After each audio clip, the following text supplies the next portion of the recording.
Patterns usually won't tell you when you should do an invisible decrease stitch versus a regular one, so it's going to be up to you to decide when to use which one. I like to use the invisible decrease stitch when working on something that's in the round because, as you may have guessed from the name, it's a little bit less noticeable.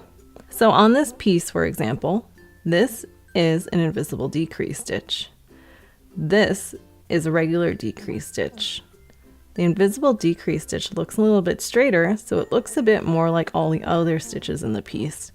But this regular decrease stitch is kind of slanted and skewed, so it makes it a bit more obvious.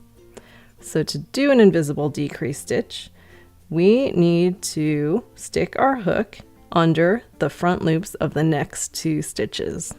So the next two available horizontal V's, so we need to put the hook under this one, as well as this one here.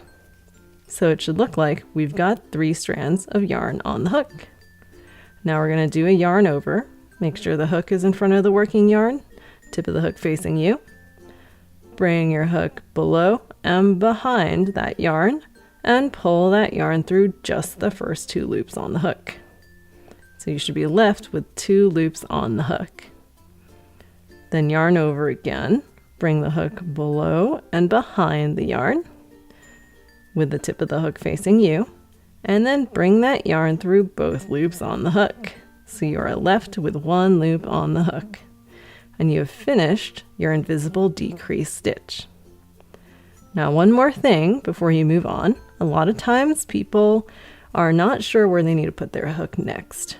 So if you take a look at the rim of your piece, since we put our yarn through the front loops of a bunch of stitches, we know that the next time we see a completely available horizontal V, that means that's the next stitch we want to put our hook into.